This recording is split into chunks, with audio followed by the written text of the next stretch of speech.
విషయాలు బ్లాక్ బూత్కి సంబంధించి ఏదైతే మేము చెప్పడానికి వచ్చినామో దానికి సంబంధించి మీరు అందరు కూడా అర్థమైంది కదా, అందరు 100% చేస్తారు కదా, పక్క మాటిస్తున్నాం.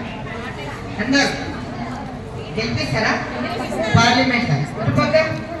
ఇటు పక్క సరిగా చేస్తలేరు, మరి చెప్తలేదు. కరెక్ట్, గెలిపిస్తారా?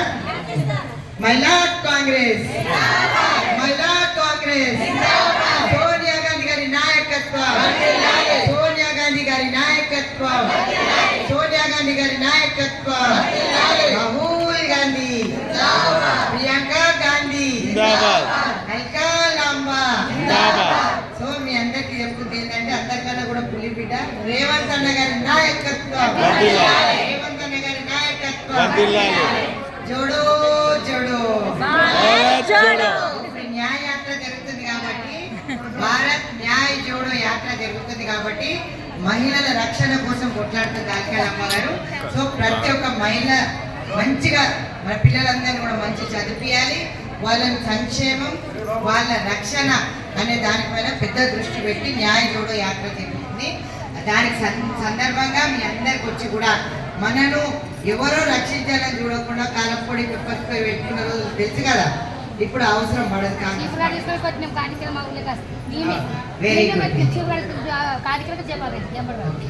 మహిళా కాంగ్రెస్ ఇప్పుడు ఎవరెవరు దిగుతారో దిగండి.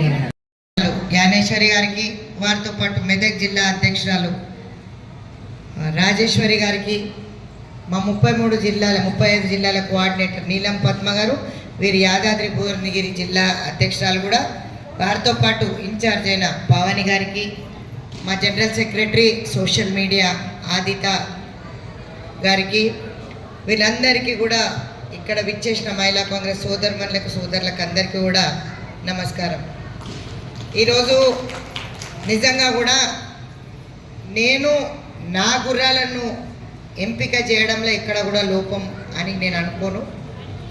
ఒకరు పని చేయకపోతే అది ఇంకొకరికి ప్లేస్ ఇవ్వడం, కేటాయించేసి వాళ్ళని పక్కకి జరపడం జరిగింది. చాలా సమస్యలు ఉంటాయి, ఆడవాళ్ళంటేనే సమస్యలతో ఉన్నాం.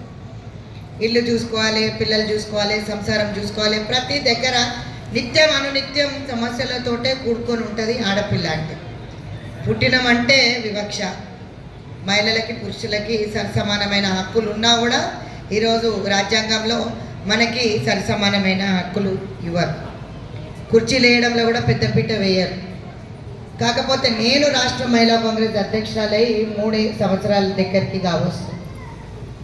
నా చెల్లెళ్ళందరినీ మాత్రం నేను రేసు గుర్రాల్లాగా రెడీ చేసిన స్టేట్ ప్రెసిడెంట్, స్టేట్ కమిటీ. ఈరోజు వీళ్ళందరికీ కూడా నేను చెప్పడం ఏంటంటే, కుర్చీలు ఇవ్వకపోతే అన్నలు గుంజుకొని వేసుకోమని చెప్తాను.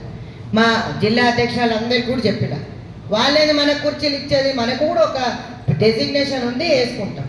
అవునా? ప్రతి అన్న కూడా డిసిసి అన్నలందరితో కూడా మాట్లాడిన ప్రతి ఒక్క అన్న కుర్చీ వేసి కూర్చోబెడతాం.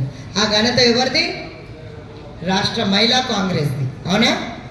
నాకు మీద ఉన్న ఒక అధ్యక్షురాలు ఉండే, నేషనల్ అధ్యక్షురాలు, ఆమె చెప్పింది ఎవరు మనకు కుర్చీలు ఇవ్వరు, మన రైట్ మనమే తీసుకోవాలి అని. మనం మాట్లాడనన్ని రోజులు ఎవడు మనకు కుర్చీలు వేయరు. కానీ ఒక్కటి నిజంగా కూడా ఈ పార్లమెంట్ జైరాబాద్ నేను ఎక్స్పెక్ట్ చేయలేదు.